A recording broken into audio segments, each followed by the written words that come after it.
Democrática, el encuentro que contribuye a la construcción de la democracia. Bienvenidos y bienvenidas. Gracias, Clara. Vamos en este momento, Clara y Galo, tenemos una llamada a través de la vía telefónica. Nuestro amigo o amiga oyente también quiere dar su pronunciamiento, su posición sobre este tema de casos de lesa humanidad. Adelante, bienvenido o bienvenida. Muy buenas tardes, señorita Daisy. Un saludo para sus invitados. Le hablo de acá de Riobamba. Escuchando las participaciones, a uno le inquieta y le llama la atención.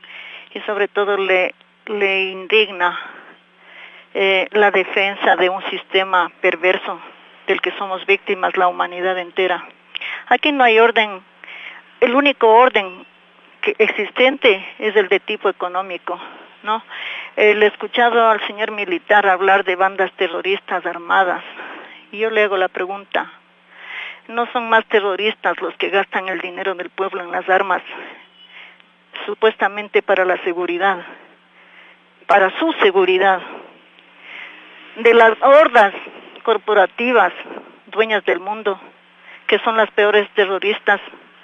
El terrorismo de Estado, ese sí queda justificado. Son fuerzas ilegales las personas que quieren reclamar una justicia de la misma manera, del ojo por ojo y del diente por diente, pero eso es ilegal. Lo que es legal es la milicia que defiende al orden constituido. ¿No es acaso bandas de terroristas las que con políticas de hambre están matando a la humanidad a través de los transgénicos? Ahora ya no están desmantelando a las Fuerzas Armadas porque ya están en el proceso de convertir las armas en rejas de arado, que es del programa sionista internacional y que ese es su orden mundial. La gente debe conocer cómo funcionan y cómo nos mienten. Las Fuerzas Armadas están para defenderles a ellos, no a nuestra seguridad. Les defienden a ellos de nosotros porque temen la rebelión y temen la conciencia clara de la gente. Hordas de terroristas son todos ellos que se van adueñando de nuestras conciencias, de nuestra vida, de nuestras mentes y de nuestras ideas y nos van aniquilando y anulando. ¿En nombre de qué? Del orden mundial constituido, al que nadie se le debe atrever. Y para eso crean las leyes, la suprema ley, que como dicen ellos, están sobre cualquier cosa. Nosotros somos personas inútiles e insignificantes para los señores dueños del orden mundial, judíos sionistas. Que lo sepa el mundo, señores, porque creo que la mayoría ignora. Y sabe, no lo dice por el miedo, pero no hay que tener miedo, porque para morir hay que por lo menos morirse diciendo la verdad. Una buena tarde, gracias. Gracias igualmente a nuestra amiga oyente que hizo su llamada desde la provincia de Chimborazo. Tiene 3 preguntas, sí. Bueno, que yo ya les sistematicé. Dice, ella, la siguiente inquietud es, ¿no son más terroristas los gobiernos que gastan más en armas? ¿Terrorismo del Estado es justificado? Y la otra pregunta es, si las Fuerzas Armadas son para defender el gobierno o el pueblo ecuatoriano. A ver, vale la pena que aclaremos los conceptos. Claro que yo veo que las preguntas deben salir de persona interesada, justamente, o debe ser amiga de doña Clara, porque venidos son de Riobamba y de Riobamba viene la llamada, ¿no? Bueno, voy a aclararle bien a la persona. Dice que gastan el pueblo las armas. Las Fuerzas Armadas no nacen al azar. A través de una constitución se legalizan. Y está en la constitución eso. Entonces, nosotros no es que gastamos, pues, nosotros, además, a nosotros se nos asigna dentro de un presupuesto de acuerdo a las necesidades. Decía el gobierno, ¿no? Los gobiernos. Es del gobierno. Por eso yo tengo aquí la Constitución, y dentro de la Constitución están las Fuerzas Armadas. No es que es un organismo como en Venezuela. Eso sí se llama milicias. ¿No es cierto? Porque no tienen una estructura organizada, sino dependen solamente de un gobierno y están tan publicitadas porque las Fuerzas Armadas no se deben a ningún proyecto específico, se deben a la nación, al país, así nacen constitucionalmente, son una estructura de derecho, ¿no es cierto? Para contarle la otra, que aquí, y yo en esa parte más bien sí coincido, que en los gobiernos sí se observa terrorismo de Estado, y en este también se observa terrorismo de Estado. Realmente aquí no podemos, ustedes mismos con medios de comunicación andan asustados, les pusieron una ley mordaza y tienen que moverse en función de eso. A los ciudadanos dicen, usted el domingo no puede tomar una cerveza, usted no puede hacer esto, pero sin embargo les dan droga y les empiezan a iniciar a la gente dentro de las drogas. Eso se llama terrorismo de Estado, las acciones que toma un Estado para coartar y generar miedo en una población. Las mismas cadenas, ¿no? Las mismas cadenas nacionales generan pavor en la gente. La gente aquí en este país se mueve por el miedo. Ventajosamente los que nos hemos curado de estas cosas tenemos la cara limpia, y los que no tenemos rabo de paja para decirles en la cara y hablar con libertad, ¿no? Dice, los milicias defienden el orden constitucional. ¿Qué milicias? No tiene concepto claro. Las milicias, le pongo el ejemplo para que entienda rápido, eso es en Venezuela, aquí se llama Fuerzas Armadas. Fuerzas Armadas, porque es constitucional la estructura y nace así. ¿Pero a quién defiende? Se van esa es la pregunta, país, ¿no? Porque supuestamente es el país, pues. Pero con los argumentos que me dio anteriormente... No se deben realmente a ningún proyecto político, se deben al país, se deben a la nación. Pero en ese tiempo respondieron al proyecto político de León Febres Cordero. Usted tampoco me está entendiendo. Usted no me está entendiendo que nosotros, repito por tercera ocasión, el concepto estratégico se estructura en los organismos de desarrollo y en los organismos de seguridad. De ahí sale. Entonces, ¿qué es este concepto estratégico? Es aprobado por el Ejecutivo, por el Legislativo, por el Judicial. ¿No es cierto? Si está estructurado así ese concepto estratégico para que actúen las Fuerzas Armadas en un caso y los organismos de desarrollo, entonces eso quiere decir que realmente no es que están actuando al azar, pues, por favor. En función de las amenazas, las Fuerzas Armadas cumplen su misión en el orden interno y en el orden externo. Ya le digo, en el orden externo tenemos un adversario común que ya sabemos. Y en el orden interno tenemos un adversario que está limitando con nosotros. Esto normalmente ellos saben y manejan muy bien. Este es el país santuario donde vienen los guerrilleros y los terroristas a curarse de sus enfermedades, cuando están heridos, a vacacionar. Eso se constituyó el país para estos guerrillas y terroristas. Y tanto en el sur tenemos Sendero Luminoso, en el norte tenemos las FARC, donde se capacitaron en Libia, se capacitaron con las FARC, con el M-19, con el ELN. Ese es Alfaro Vive Carajo. Por Dios, aquí estamos santificándoles. Y si usted me permite, vea, aquí tengo hasta... Jarrín era uno de los 3 integrantes del comando central de Alfaro Vive, fue apresado en junio. Este señor venía, ¿dónde capacitándose? Con Omar Gaddafi. ¿No es cierto? Así nomás, este tipo de gente nomás teníamos. Y acá tenemos realmente la serie de acciones que realmente ellos tuvieron, que ya las he mencionado, ¿no? Esto de los policías. Por Dios, el matar a sangre fría por ir a retirar a un señor Vera del hospital. ¿Eso qué es, pues? Yo no entiendo estas cosas. Me parece mucho más duro las acciones que cometieron ellos. No estoy diciendo su hermano, estoy hablándoles en conjunto, ¿no es cierto? No, al Naín Isaías le secuestraron y también... Pero bueno, y eso fue por el gobierno de León Febres Cordero. Pero ¿por qué se genera eso? ¿Por qué se generó? Es que hay que entender el por qué se generó.